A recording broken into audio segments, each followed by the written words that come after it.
Welcome to Telugu stories. వివాహ బంధాలు next episode. ఆ కబురు విని వాడు అదోలా అయ్యాడు. చాలా రోజులు ఏదోలా ఉన్నాడు. మరే సంబంధాలు చూసినా వద్దన్నాడు. ఓ ఏడాది తరువాత నీ సంబంధం వచ్చాక ఇష్టపడ్డాడు. అంతకంటే మాకేం తెలియదు విజయ. వాడిలా నీ పట్ల అమానుషంగా ప్రవర్తిస్తాడని మేమేం కలగంటాం తల్లి.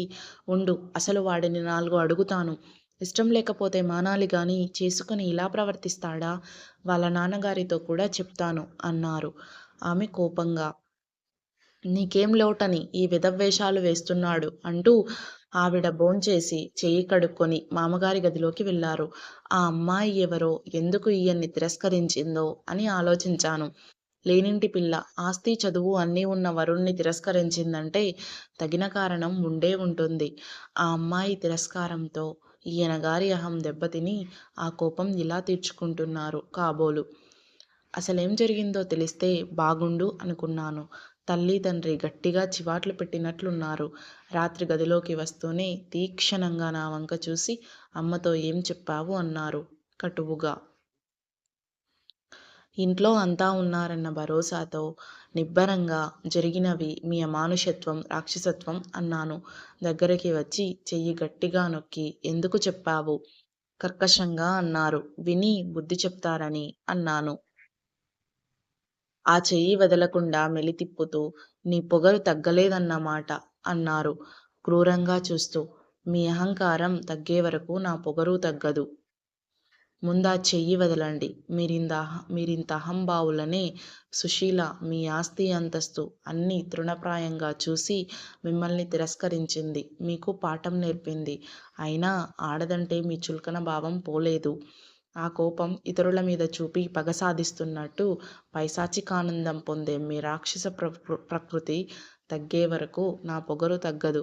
స్త్రీ అంటే ఏమిటో ఇప్పటికైనా తెలుసుకోండి. ఆమెని గౌరవించని మగాడు జీవితంలో ఎప్పుడూ బాగుపడడు షంగా అన్నాను.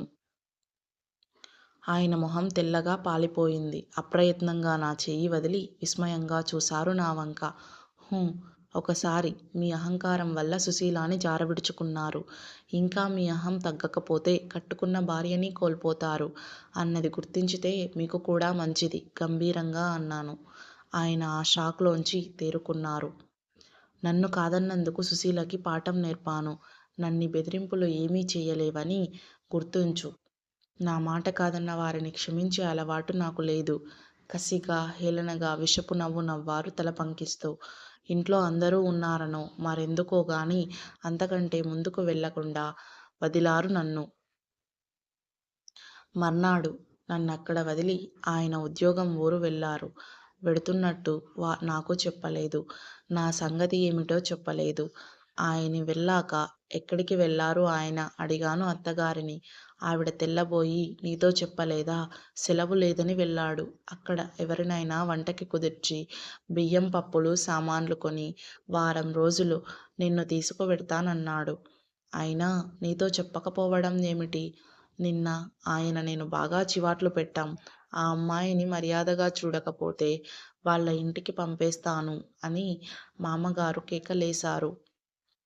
వాడు నీకు పొగరని ఎదిరిస్తామని ఏదో చెప్పబోయాడు. మొదటి రోజు నుంచి ఏ ఆడపిల్ల పొగరుగా ప్రవర్తించదు. అలా ప్రవర్తించిందంటే అది నీ లోపం అన్నమాట అన్నారు. ఇంకేం అనలేదు వాడు. ఆ కోపంతో నీకు చెప్పలేదు కాబోలు ఆవిడ బాధపడుతూ అన్నారు. సాధారణంగా అత్తమామలు కోడలిని సరిగా చూడకపోతే భర్త ఆసరా కోరుతుంది స్త్రీ. అలాంటిది నేను అత్తమామల ఆసరా కోరాను.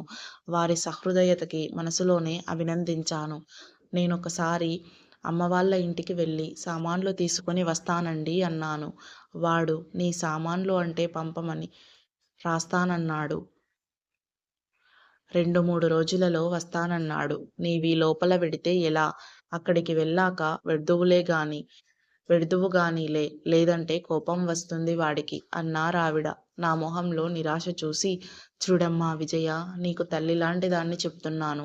వాడు కాస్తంత దుడుకువాడు. చిన్నప్పటి నుంచి కోపం పట్టుదల తనదే పైచేయిగా ఉండాలనే పంతం వాడికి. పుట్టుకతో వచ్చిన గుణాలు ఒక పట్టాన పోవు. తల్లిదండ్రులం గనక వాడి కోపం పంతం సహిస్తాం. అలాగే పెళ్ళయ్యాక భార్య అవన్నీ చూసి చూడనట్టు సర్దుకోవాలమ్మా. అత్తగారు సహించడం అంటే ఎంతవరకండి? ఎంత ఎంత భార్య అయినా తిట్టి కొట్టి రాక్షసుడిలా ప్రవర్తిస్తే సహించగలదా? ఆవేశంగా అన్నాను. చూడమ్మా, సహించక ఎదురు తిరిగేవే అనుకో. వాడి కోపం మరింత ఎక్కువవడం, ఇద్దరి మధ్య కలతలు మరింత ఎక్కువయ్యి ఇల్లు నరకం అవడం మినహా ప్రయోజనం ఏముంది? భార్యాభర్తల్లో ఎవరు తగ్గారన్నది కాదు ముఖ్యం. సంసారం సాఫీగా నడవడం. ఇవన్నీ పాత మాటలు. మొగుడు ఎలాంటివాడైనా తిట్టినా కొట్టినా సహించి పడుండాలా అనే పతివ్రతల రోజులు ఇవి. భార్య అంటే బానిస కాదు అని తెలియజెప్పే రోజులు. భార్యని తోటి మనిషిగా తన ఇంట్లో సమాన స్థాయినిచ్చి చూడని భర్త ఏ భార్య క్షమించదు తీవ్రంగా అన్నాను. క్షమించక ఏం చేస్తుందమ్మా నీ వెర్రి కానీ? ఎంత రోజులు మారినా మన ఆడవాళ్ళ కథలు మారవమ్మా. ఆవిడ అదోలా నవ్వి అన్నారు. ఆ కథల్ని మీ తరం స్త్రీలు మార్చలేకపోయారు. ఆ పని ఈ తరం స్త్రీ చేస్తుంది నిబ్బరంగా అన్నాను.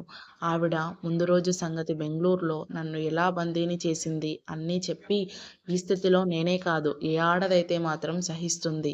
ఈరోజు ఇంకా ఇక్కడ ఉన్నానంటే మీ మొహం చూసి. బెంగుళూరులో ఆయన భయం కొద్దీ తప్పించుకునే మార్గం లేక పడి ఉన్నాను. లేదంటే ఆ రోజుతోనే ఆయనకు నాకి సరి అయ్యేది ఆవేశంగా అన్నాను. ఆమె కలవరపడ్డారు. తొందరపడకమ్మా, భర్తని కాదన్న ఆడదానికి పుట్టింట కూడా స్థానం దొరకదు. నీవు ఉద్రేకపడి చెయ్యగలిగింది ఏమీ ఉండదు. ఉద్రేకం, ఆవేశం నాలో ఇప్పటికే సగం చచ్చాయి. మిగతా సగం పూర్తిగా చావక ముందే నా ఆత్మాభిమానం కాపాడుకోవాలి. మా నాన్నగారికి సంగతి తెలిస్తే తమ ముద్దుల ఏకైక గారాల పట్టికి పట్టిన గతి చూసి లోకాన్ని లెక్క చెయ్యరని నా నమ్మకం. పోనీ పుట్టింటి ఆదరణ లభించకపోతే ఏదో ఉద్యోగం చేసుకు బతుకు లేకపోను. ఏ బతుకైనా ఈ బతుక్కి తీసిపోదండి. ఆవిడ తెల్లబోతూ నీవు చాలా దూరం ఆలోచిస్తున్నావు విజయ. అంత అవసరం వస్తుందనుకోను. వాడిని మేము చివాట్లు పెట్టాం. వాడు మారుతాడు. నీవు మరో అవకాశం వాడికి ఇయ్యాలమ్మా.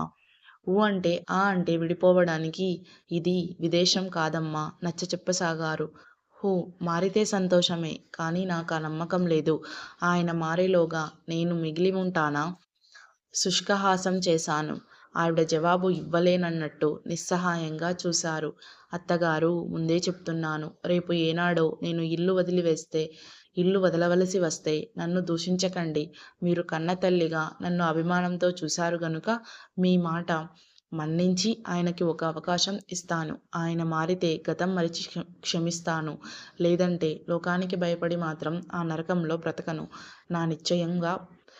నా నిశ్చయం తెలియజేశాను. ఎంత తేలిగ్గా అంతా నా చేతిలో ఉన్నట్టే నిబ్బరంగా చెప్పాను ఆ రోజు. ఏమయింది? ఆయన మారలేదా? శారద ఆరాటంగా అడిగింది. ఆయన మారతే అసలీ కథే ఉండేది కాదుగా. విజయ నవ్వింది. అవునవును. తరువాత ఏం జరిగింది? తరువాత ఓ 15 రోజులు నేను అత్తవారింట్లోనే ఉన్నాను. మనిషి దొరకలేదని, దొరగ్గానే వచ్చి తీసుకెడతానని మామగారికి ఆయన రాశారు. ఈలోగా మా ఇంటికి వెడదామంటే ఎప్పుడొస్తారోనని వెళ్ళనీయలేదు మా అత్తగారు. ఇంటికి ఉత్తరం రాద్దామనుకున్నాను. ఆయన వ్యవహారం ఎలా ఉంటుందో చూడకుండా ముందే ఈ సంగతులు రాసి వాళ్ళని బాధపెట్టడం ఎందుకని కేవలం క్షేమం రాసి ఊరుకున్నాను. అక్కడుండగా ఓ రోజు ఆయన పెళ్ళికి మధ్యవర్తిత్వం వహించి సుశీలతో మాట్లాడటానికి వెళ్ళిన ఆయన వచ్చారు. మాటల్లో సుశీల ఈ ఊర్లోనే ఉంటుందని విన్నాక ఆమెని ఒకసారి కలుసుకోవాలన్న కోరికని అదుపులో పెట్టుకోలేకపోయాను. అత్తగారు, వద్దమ్మా, ఇంటి గుట్టు రచ్చకెక్కించినట్టవుతుంది అన్నారు.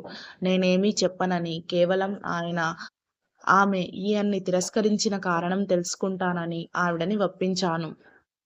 సుశీల ఇంటికి వెళ్ళి నన్ను నేను పరిచయం చేసుకున్నాను. ఆమె చకితురాలై నా రాకకి కారణం అర్థం కానట్టు తెల్లబోయి చూసింది. కూర్చోండి, చాలా సంతోషం.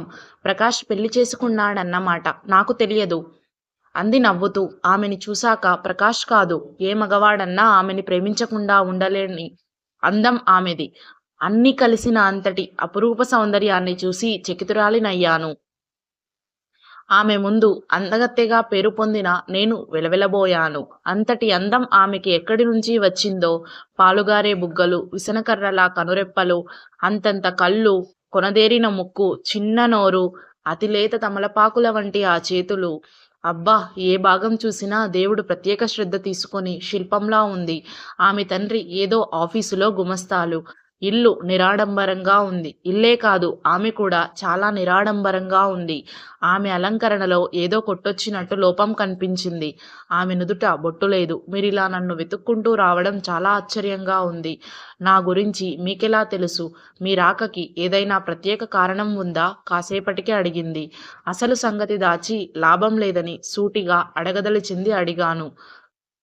మీరు ప్రకాష్‌ని నిరాకరించారని విన్నాక, సామాన్య కుటుంబంలో నుంచి వచ్చిన మీరు ఒక ధనికున్ని, చదువు, సంపద ఉన్న వ్యక్తిని తిరస్కరించడానికి పురికొల్పిన కారణం తెలుసుకుందామని వచ్చాను. సుశీల ఆశ్చర్యంగా చూసింది. మీకెలా తెలిసింది? ప్రకాష్ చెప్పాడా? ఆమె మొహంలో ప్రసన్నత మాయమయ్యింది. ప్రకాష్ చెప్పలేదు. మా అత్తగారు మాటల్లో అన్నారు. జరిగిపోయిన సంగతులు ఇప్పుడెందుకులెండి. నా అవి తలుచుకోవాలని నాకు లేదు. చెప్పడం నాకు, వినడం మీకు మంచిది కాదు ముభావంగా అంది. ప్లీజ్, ఆ విషయంతోనే నా భవిష్యత్తు ముడిపడి ఉంది. దయచేసి ఏం జరిగిందో చెప్పండి. సుశీల ఆశ్చర్యంగా చూసి అంటే అంది. అంటే వివరంగా చెప్పలేను కానీ ఆయన ప్రవర్తనకి మీ తిరస్కారానికి సంబంధం ఉండవచ్చని నా అనుమానం. భర్తని గురించి అంతకంటే చెడుగా చెప్పలేను. మీ తిరస్కారంతో ఆయన అహం దెబ్బతిని ఉంటుంది. ఆ కోపం, కసి మీ మీద తీర్చుకోలేక మరొకరి మీద తీర్చుకుంటున్నారు. అసలు మీరెందుకు ఆయన లాంటి వ్యక్తిని తిరస్కరించారు? సుశీల మొహం కఠినంగా మారింది. ఆస్తి, అంతస్తు కంటే నా ఆత్మాభిమానం ముఖ్యమనిపించి తిరస్కరించాను. డబ్బు ఎర చూపించిన ఆ అహంభావిని నేనే కాదు, వ్యక్తిత్వం ఉన్న ఏ ఆడపిల్లైనా తిరస్కరిస్తుంది. మొహం ఎర్రబడగా ఆవేశంగా అంది. అంతకంటే వివరంగా చెప్పగలరా అన్నాను. ఆ నీచుడు గురించి మాట్లాడాలంటేనే నాకు అసహ్యం. క్షమించండి మీ భర్తనిలా అన్నందుకు.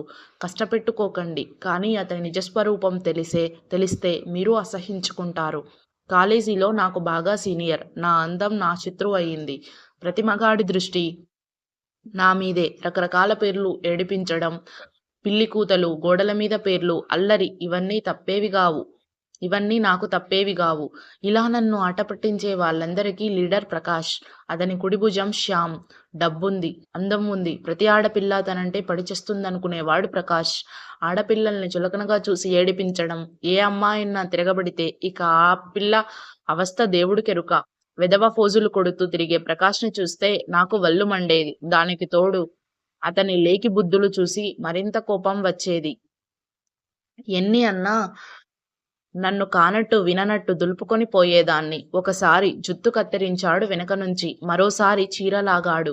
అతన్ని నేను కేర్ చేయడం లేదని, అతన్ని చూసి అసహ్యించుకుంటానని గమనించాడు కాబోలు.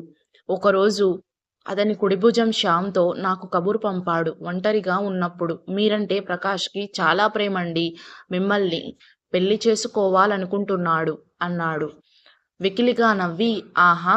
మిత్రుడి తరపున రాయబారం వచ్చావా అన్నాను హేళనగా. లేదండీ. మీరు అతని ప్రేమ గుర్తించడం లేదని చెప్తున్నాను. ఓహో! అంత ప్రేమ ఉన్నవాడు అతనే చెప్పవచ్చుగా ఆ మాట. ప్రేమిస్తున్నానని మరొకడి చేత కబురు పంపేంత రక్తహీనుడన్నమాట. బాగుంది. అతని అంతస్తు మీ అంతస్తు ఎక్కడ? అయినా ప్రేమకి ఇవన్నీ హద్దులుండకూడదని అసలు మీ ఉద్దేశ్యం ఏమిటో?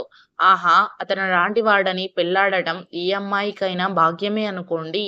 అయినా ఆయనగారు కబురంపగానే ఆయనలాంటి గొప్పవాడు అనగానే సంతోషంతో మూర్ఛపోతాననుకొని అతన్ని వెంటనే అంగీకరిస్తానన్న నమ్మకంతో శ్యామ్‌తో కబురంపాడన్నమాట. నాలాంటి బీదదాన్ని తనంతట తను అడగడం నామోషీ అనుకున్నాడు కాబోలు. అతని అహంకారం తలుచుకోగానే వళ్ళు ఉడికింది. కోపంగా, ఆవేశంగా కళ్ళెర్రజేసి షటప్! మీ ఫ్రెండు గారికి లక్షలుండవచ్చు. కానీ ఆయనగారు కోరిందే తడువుగా, అడిగిందే భాగ్యం అని ఆనందపడిపోయి పెళ్ళాడేంత దౌర్భాగ్యురాల్ని కానని మీ ఫ్రెండుకి చెప్పు. పెళ్లి కాకపోవచ్చు. మీ ఫ్రెండులాంటి శ్రీమంతుణ్ణి పొందలేకపోవచ్చు. కానీ ఆడదాని గౌరవంగా చూడని మీ జులాయి ఫ్రెండుని, అలాంటి అహంభావిని మాత్రం నేను పెళ్ళాడనని తెలియజెయ్యి. వెళ్ళు. మరోసారి ఇలా వచ్చావంటే ప్రిన్సిపల్‌కి చెప్తా అని తిట్టి పంపించాను. నెక్స్ట్ ఎపిసోడ్ చాలా ఇంట్రెస్టింగ్గా ఉంటుందండి. Thanks for watching it. Please do like, share and subscribe my channel friends. ఈ కథని ఇంతలా ఆదరిస్తున్న మీ అందరికీ హృదయపూర్వక కృతజ్ఞతలండి. Thank you so much. Bye bye. Next ఎపిసోడ్లో కలుద్దాం.